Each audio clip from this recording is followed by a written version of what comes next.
Hello दोस्तों, मैं आपका भाई ऋतिक स्वागत करता हूं आपके अपने YouTube channel agriculture on top knowledge में। आई होप, मुझे उम्मीद है कि आपकी बोर्ड की एग्ज़ाम की तैयारी बहुत ही अच्छी चल रही होगी। ठीक है, और आपके जो एग्ज़ाम है बहुत ही अच्छे जा रहे होंगे। तो दोस्तों, आज की जो हमारी क्लास है वो एनिमल हस्बेंड्री से होने वाली है, यानी कि पशुपालन विज्ञान से होने वाली है, जो हमारे भाई कक्षा 12 में है। ठीक है, कौन सी कक्षा? 12वीं क्लास में है। तो ये उनके लिए बहुत ही हेल्पफुल क्लास है। ठीक है, इसलिए इस वीडियो को शुरू से लेकर आखिर तक देखें। अगर आप हमारे चैनल पर पहली बार विजिट कर रहे हैं तो आप इस चैनल को सब्सक्राइब कर लें और अपने दोस्तों तक भी शेयर करें और बेल आइकन दबा दें, जिससे आने वाली हर एक वीडियो का नोटिफिकेशन आप तक क्या पहुंच जाए। तो दोस्तों, इससे पहले जो हमने क्या है गाय की नस्लों के बारे में क्या करा दिया था, जो जानकारी थी बिट ट्रिक के साथ क्या बताया था आपको, किस तरीके से क्या गाय की नस्लें याद करनी है, उन सब के बारे में क्या मैंने जो गाय की नस्लें हैं उनके बारे में क्या करा दिया है। ठीक है, अगर आपने वो पिछली वीडियो नहीं देखी है तो आप जाकर क्या देख सकते हैं। तो आज की जो हमारा क्लास होने वाली है भैंसों की नस्लों के ऊपर होने है, इनकी ब्रीड ऑफ बफेलो। ठीक है, इनकी भैंसों की नस्लें। ठीक है, अगर आपको कोई भी जानकारी चाहिए किसी प्रकार की यूपी कैटेट एग्जाम से रिलेटेड, ये जो वीडियो है यूपी कैटेट के एग्जाम से भी रिलेटेड है। ठीक है, यूपी कैटेट का जो एग्ज़ाम है, जो इंट्रेंस एग्ज़ाम होता है बीएससी एग्रीकल्चर, या आप मतलब किसी भी सब्जेक्ट में क्या है गवर्नमेंट यूनिवर्सिटी से बीएससी करना चाहते हैं, तो आपके लिए ये वीडियो बहुत ही हेल्पफुल है। ठीक है, ये उसी हिसाब से क्या मैंने पीपीटी बनाई है, अपनी जो पीडीएफ है जो भी है उसी हिसाब से क्या बनाई है, जो आप सरल तरीके से याद कर सको, और जो आपके जो आईसीआर बीएचयू वगैरह में क्या एग्जाम में पूछे गए उन क्वेश्चन भी क्या इसमें इंक्लूड करे गए। ठीक है, तो दोस्तों चलते हैं गैर टाइम इसके आगे। तो सबसे पहले हम देखेंगे क्या भैंस का जूलॉजिकल नेम, यानी कि वैज्ञानिक नाम। तो बुवेलस बुवेलियस होता है। ठीक है, बुवेलस बुवेलियस होता है। गुणसूत्र की बात करते हैं तो 50 क्रोमोसोम नंबर क्या पाए जाते हैं, इनके कितने क्रोमोसोम नंबर पाए जाते हैं? 50 पाए जाते हैं। कुल की बात करते हैं तो बोवाइडी, कौन सी बोवाइडी क्या है, इसकी फैमिली की आती है। ठीक है, जो हमारी भैंस है बोवाइडी फैमिली के अंदर क्या आती है। ठीक, देखो क्रोमोसोम नंबर है क्या है, वो अलग अलग हिसाब से हैं, वो आपके क्या मैं नीचे आपको क्या बताने वाला हूँ। ठीक, आगे चलते हैं। अब तक की जो बात करते हैं, एक पॉइंट कह रहा है जो थोड़ी जनरल बातें हैं हमारी जो भैंस से रिलेटेड हैं, उनसे कुछ जनरल बातें उन पर थोड़ा सा क्या हम ध्यान देते हैं। ठीक है, यानी कि भारत में क्या है 17 नस्लों को क्या मान्यता प्राप्त हुई है, यानी कि हमारे भारत के अंदर क्या 17 जो नस्लें ऐसी हैं जो मान्यता प्राप्त हुई है, किससे? National bureau of agriculture genetics research Karnal द्वारा क्या मान्यता प्राप्त हुई है, जो आईसीआर के अंदर क्या आता है। ठीक है, भैंस को क्या ब्लैक डायमंड, यानी कि क्या है ब्लैक डायमंड के नाम से क्या जाना जाता है। ये क्या है आईसीआर में कई बार क्वेश्चन क्या पूछा है। ठीक है, ब्लैक डायमंड के नाम से किस पशु को जाना जाता है, तो आपको ये इंपॉर्टेंट है, इसलिए ये पॉइंट आपको पता होना चाहिए। हो सकता है कि आपके यूपी बोर्ड में भी क्या पूछ ले। ठीक है, एमसीक्यू में। तो ब्लैक डायमंड के नाम से किसे जाना जाता है, जो हमारी बफेलो है, जो भैंस है, उन्हें क्या जाना जाता है। ठीक है, इस क्लास में जितनी भी ब्रीड हैं जो आपके क्या है सब्जेक्ट के अंदर है, वो सारी क्या इस वीडियो के अंदर ही कवर होने वाली है। ठीक है, आगे चलते हैं।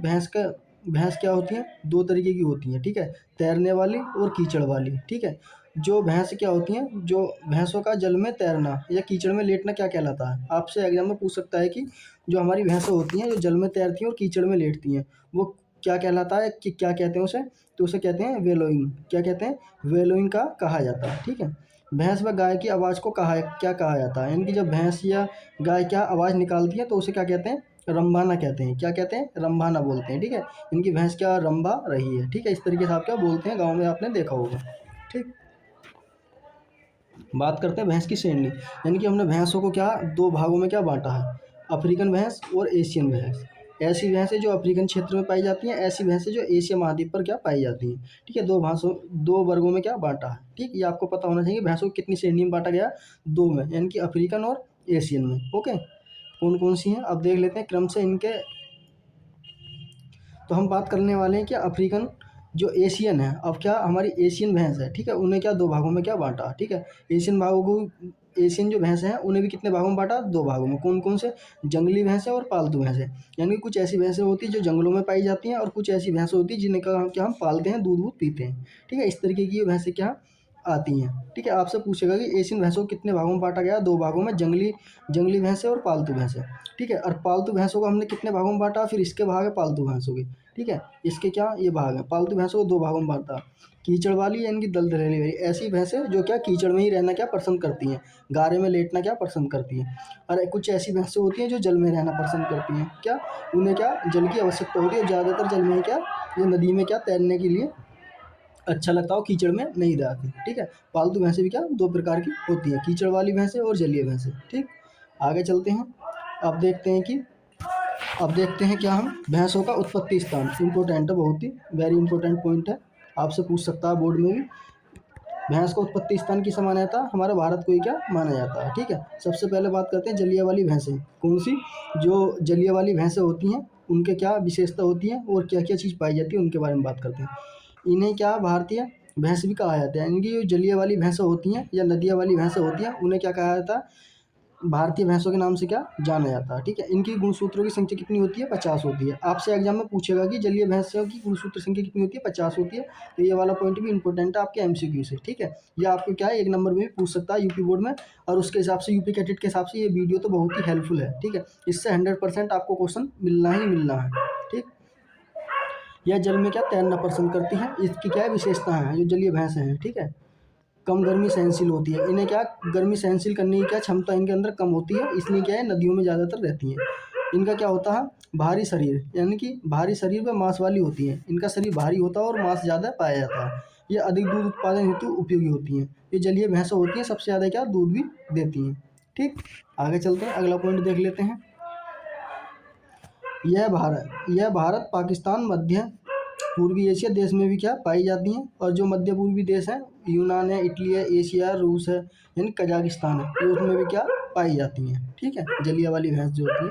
ठीक, ये आपको क्या पता होना चाहिए, इंपॉर्टेंट है कि जलिया वाली भैंस कहाँ कहाँ पाई जाती हैं, उन सब के बारे में भी। ठीक, आगे चलते हैं। अब देख लेते हैं जो दलदलियन की कीचड़ वाली भैंसें हैं उनके बारे में क्या हम बात कर लेते हैं। ठीक, इसकी कुछ विशेषता है जो गुणसूत्र होते हैं। सबसे पहले आपको जो इंपॉर्टेंट पॉइंट है ये गुणसूत्रों का ही, इसके क्या गुणसूत्रों से क्या आपको पूछेगा। गुणसूत्र कितने होते हैं, 48 होते हैं। कितने होते हैं, 48 होते हैं। यह अधिक गर्मी सहनशील वाली होती हैं, यानी कि ये क्या होती है अधिक गर्मी सहनशील क्या करने वाली भी होती हैं। ठीक है, ये हल्के शरीर बाहर की क्या होती हैं, ये कैसी होती हैं, शरीर में हल्की होती हैं। ठीक, मांस के उत्पादन हेतु पाली जाती हैं। ये केवल किसके लिए ज़्यादातर पाली जाती है, मांस के उत्पादन के लिए पाली जाती हैं, और खेत में क्या हल चलाने हेतु, और खेत में क्या इनसे काम लेने के लिए भी क्या पाली जाती हैं। यह नस्लें जो पाई जाती हैं दलदलहनी कीचड़ वाली भस्लें हैं, जो भैंसें हैं वो कहाँ कहाँ पाई जाती हैं। यह नस्लें Malaysia, Myanmar, Thailand, Philippines, Indonesia में क्या पाई जाती हैं। ठीक है, ये क्या इनके क्षेत्र हैं जहाँ जहाँ ज़्यादातर क्या है मिलती हैं देखने को। ठीक, आगे चलते हैं। अब देखते हैं भैंसों का वर्गीकरण, इनकी भारतीय भैंसों का वर्गीकरण। ठीक है, भारतीय नस्लों को क्या 5 भागों में क्या बांटा है, इनकी भारतीय नस्लें हैं उन्हें कितने भागों में बांटा है, 5 भागों में बांटा है। सबसे पहला कौन सा, उत्तरी भारतीय नस्लें कौन कौन सी आती हैं, इंपॉर्टेंट है, आपसे पूछ सकता है कि देखो अब क्वेश्चन क्या घुमाने का टाइम है। ठीक है, अब जो सीधे क्वेश्चन ज़्यादातर नहीं पूछे जाते, इसलिए क्या ज़्यादातर एग्जामिनर क्या आप घुमा के क्या क्वेश्चन पूछता है। ठीक है, इसलिए क्या मैंने इसके अंदर क्या आपको हर तरीके से क्या जो आप अपना एग्ज़ाम दो यूपी बोर्ड का, ठीक है, या यूपी कैटेट का, यूपी कैटेट या आईसीआर का, तो आपको क्या दिक्कत ना हो, आपको ये नहीं लगे कि ये हमने क्वेश्चन नहीं पढ़ा। ठीक है, ये जो पीडीएफ है बहुत ही मेहनत से बनाई है मैंने आपकी बुक में से छाँट छाँट के। ठीक है, इसलिए दोस्तों आप इस अपने इस भाई को समझ कर बड़ा भाई समझ के क्या सपोर्ट करें। ठीक है, इसी प्रकार क्या मैं daily base free of cost के आपके लिए वीडियो लाता रहता हूँ।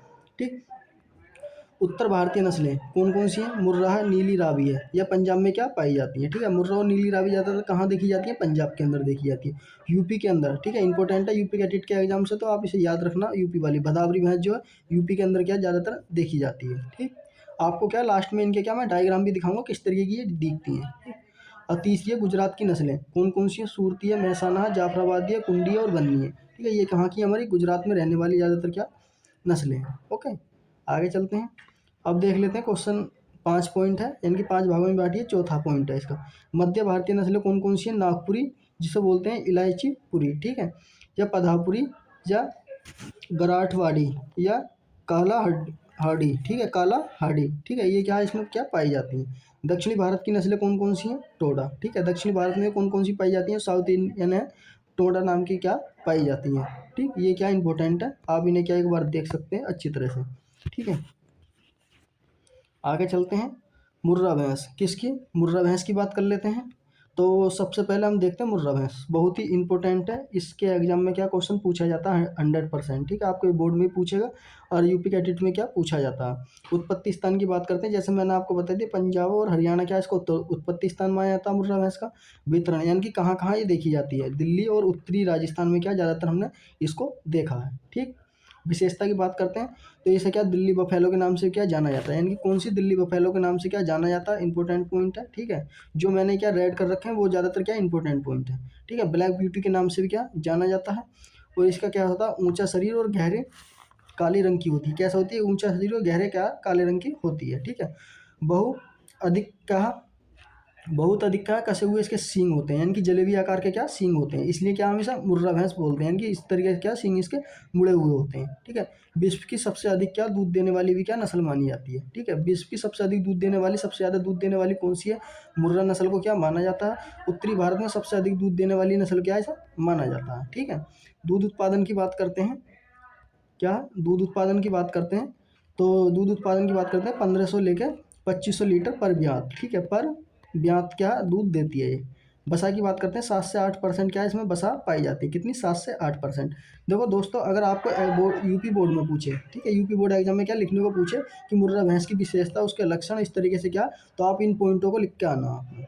ठीक है, ये जो पॉइंट है जो मैंने आपको बता रखे हैं, आप बढ़ा चढ़ाकर अपनी लैंग्वेज में क्या लिख सकते हैं। इसलिए क्या आपको खाली उनके पॉइंट पता होना चाहिए ज़्यादातर। ठीक है, दूध उत्पादन दे रखा है, उसकी विशेषता दे रखी है, उसका ऊंचा शरीर के बारे में क्या दे रखा है, लंबा होता है शरीर, गहरी काली रंग की होती है। मतलब आप जितना हो सके उतना बड़ा चढ़ा कर क्या लिख सकते हैं। ठीक है, ये जो वीडियो है इसलिए क्या मैंने पॉइंटों में आपके लिए क्या बनाई है। ठीक है, जिससे आप क्या बोर्ड में भी क्या लिख सकें इस तरीके से। यहाँ से मुर्रा भैंस का क्या इतना आप क्या लिख का होगा तो आपका नंबर नहीं कटेगा। ठीक है, आगे चलते हैं। अब बात कर लेते हैं क्या, भदावरी भैंस। ठीक है, कौन सी भैंस है अगली हमारी, भदावरी भैंस है। ये भी क्या इंपॉर्टेंट है, ये ज़्यादातर यूपी में पाई जाती है।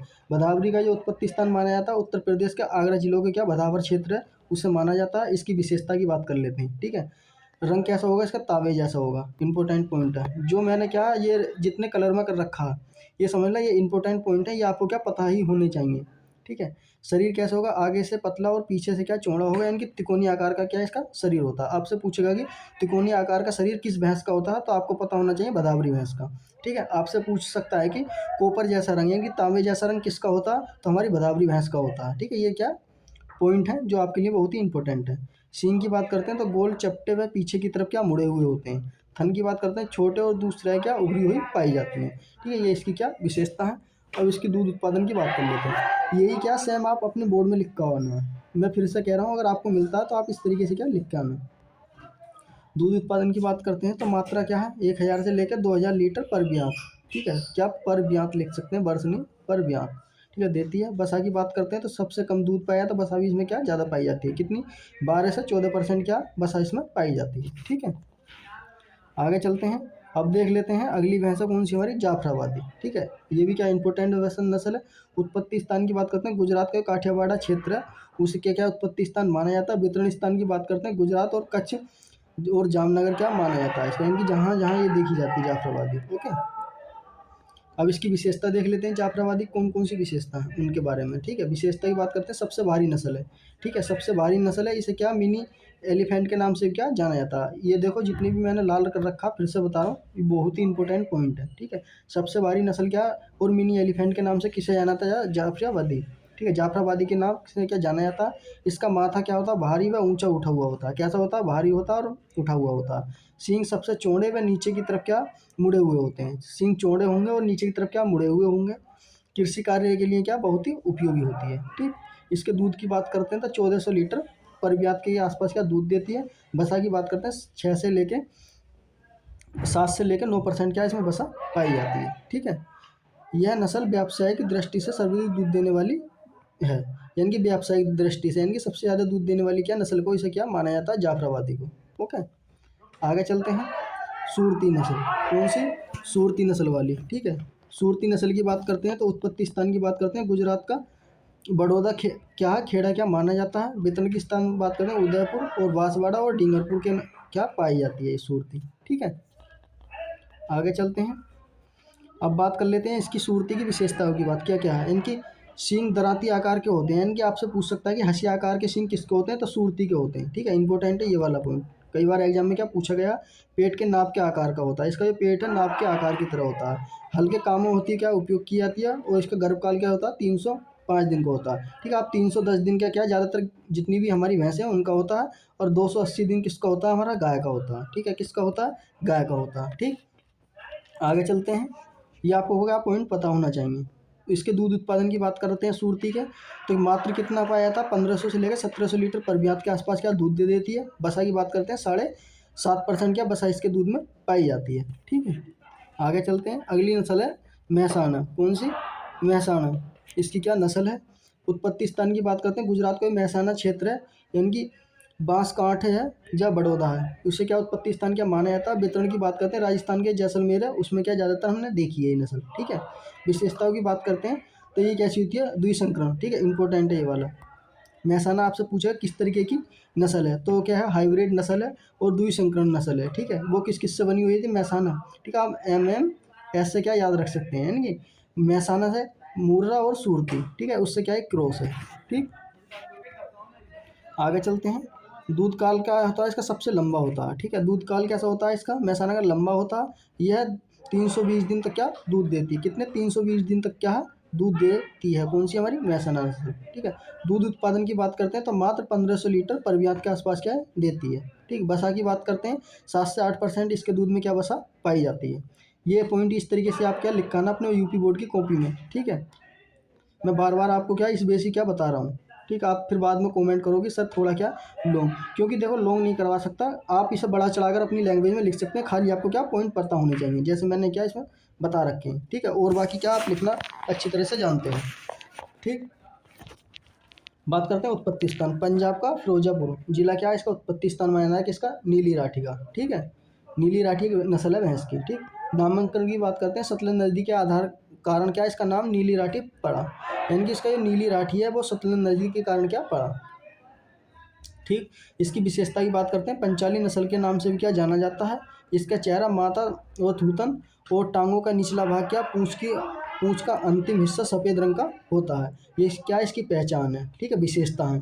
ठीक, आंखें कैसी होती हैं इसकी, सफ़ेद होती हैं। आंखें कैसी होती हैं, कुंजित कलर की होती हैं, सफ़ेद कलर की होती हैं। ओके, बात करते हैं इसके नर। क्या, इसके नर मुख्यतः हल्की जुताई और परिवहन के लिए कार्य में क्या उपयोग किया जाता है। ठीक है, इसके जो वो है, जो हमें कटरा वगैरह है, वो ज़्यादातर किसके लिए यूज़ किया जाता है, मुख्य हल्की जुताई कर सकते हैं हम उनसे। और जो हमारी गाड़ी है या नियार बियार हम खेत चलाते हैं, तो उनके लिए क्या हम कर सकते हैं बुग्गी में। ठीक, दूध उत्पादन की बात करते हैं, तो इसका जो दूध उत्पादन होता है मात्र कितना होता है, 1500 से लेके, ठीक है, आप इसे क्या उल्टा हो गया, आप इसे सीधा करना, या 1800 होगा। ठीक है, 1500 से लेकर 1800 लीटर पर ब्यात क्या देती है। ठीक है, ब्यात करना आप इसकी जगह। ठीक, बसा की बात करते हैं, तो 8% इसके अंदर क्या बसा पाई जाती है। ठीक है, आप एक अपना आइडिया लगा लेना। ठीक है, आप इसमें क्या देखना है कि सबसे ज़्यादा वाली बसा और सबसे कम वाला बसा। देखो ये बसा वाली चीज़ होती है, ये क्या सबसे ज़्यादा देखो, उसके बाद सबसे बीच में, फिर उसी हिसाब से क्या अपने दिमाग में कोई भी चीज़ रिलेटेड कर लो, जिससे कि आपको क्या लंबे टाइम तक अगर आप रटोगे, तो आपको हो सकता है कि आप पेपर के एग्जाम तक क्या याद रख सकते हैं, ज़्यादा टाइम तक नहीं रख सकते। ठीक है, इसलिए क्या है, जो सबसे ज़्यादा है और सबसे कम है उसे सबसे पहले देखो, उसके बाद बीच में देखो इनका कितना कितना अंतर आता है। ठीक है, बसा में उसी प्रकार क्या मैं बसा, बसा की बात करता हूँ, 18% क्या बसा पाई जाती है इसके दूध में। ठीक, अगली भैंस है कौन सी भाई, टोंडा नस्ल। ठीक है, कौन सी, टोंडा नस्ल। यह तमिलनाडु के दक्षिणी यानी कि भारत में क्या पाई जाती है। इसकी ऊँटी जो पहाड़ी है, टोंडा जनजाति है, इसे क्या पालती है, इसलिए क्या इसका टोंडा नस्ल के नाम से क्या जाना जाता है। ठीक, अब अन्य नस्लें हैं। ठीक है, जो कौन कौन सी नस्लें हैं ये आपको क्या पता होनी चाहिए, खाली इनके बारे में क्या इतना ही पूछेगा आपसे एग्जाम में। ठीक है, इससे ज़्यादा कुछ नहीं पूछेगा। नागपुरी महाराष्ट्र की नस्ल है, हल्की श्रेणी की नस्ल है। ठीक है, कल्हाड़ी है, उड़ीसा में क्या पाई जाती है, और पधापुरी है, महाराष्ट्र में पाई जाती है। मराठवाड़ी है, यह महाराष्ट्र की नस्ल है। और क्या है, चिल्का है, यह उड़ीसा की क्या नस्ल है। वन्नी, वन्नी कहाँ की है, गुजरात की नस्ल है। ठीक है, इंपॉर्टेंट आपसे पूछेगा वन्नी कहाँ की नस्ल है, तो हमारे कहाँ की है, गुजरात की नस्ल है। ठीक, आगे चलते हैं।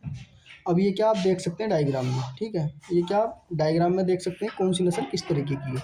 ठीक, मुर्रा देखो आपको कुछ इस तरीके की दिखाई देगी, नीली रावी आपने क्या हल्का हल्का क्या है नीला से दिखाई दे रहा, तो ये नीली रावी होती है। ठीक है, सूरती, ठीक है सूरती है, ये इस तरीके की क्या सूरती दिखाई देती है। जाफराबादी, ठीक है, देखो मैं जो बताया था कि शरीर में थोड़ी भारी होती है, तो इसे क्या मिनी एलिफेंट के नाम से जाना जाता है, तो तगड़ी सी होती है। ठीक है, इस तरीके से आप देख सकते हैं। नागपुरी, नागपुरी कुछ इस तरीके की होती है, और मराठावादी कुछ इस तरीके की होती है। ठीक है, ये क्या आप देख सकते हैं अच्छी तरह से अपने। ठीक, और बात करते हैं किसकी हम, भदावरी, भदावरी कुछ इस तरीके की दिखाई देती है। ठीक है, और कहा है काला हांडी। ठीक है, काला हांडी जो इस तरीके की दिखाई देती है, और टोंडा इस तरीके की दिखाई देती है। ठीक है, ये आपने क्या साउथ की मूवी में कई बार वैसे देखी होंगी। ठीक, तो थैंक यू दोस्तों। आई होप, मुझे उम्मीद है कि आपको ये वीडियो बहुत ही पसंद आई होगी। अगर आपको पसंद आई हो तो आप इस वीडियो को लाइक करें, कमेंट करके बताएं, ठीक है, और अपने इस दोस्तों तक भी ज़्यादा से ज़्यादा शेयर करें। दोस्तों अगर आपको ये PDF चाहिए तो मैं आपको बता दूं, ये मेरा नंबर है, व्हाट्सअप नंबर। आप इस पर क्या फ्री ऑफ कॉस्ट क्या मुझे मैसेज करो, फ्री ऑफ कॉस्ट इस वीडियो को पाओ, ठीक है। पर एक शर्त है, आप इस वीडियो को अपने 2 दोस्तों तक ज़्यादा से ज़्यादा शेयर करें, और जल्दी से जल्दी क्या है दोस्तों, ये अपना इसी प्रकार सपोर्ट बनाए रखें जैसा आप क्या सपोर्ट बना रहे हैं। तो दोस्तों मिलते हैं इसी प्रकार की अगली वीडियो में, तब तक के लिए हमें इजाज़त दें। मस्त रहें, स्वस्थ रहें। ये लगभग वीडियो हमारी 20 मिनट की हुई है। थैंक यू दोस्तों, आपने ये वीडियो हमारी लास्ट तक देखी। धन्यवाद।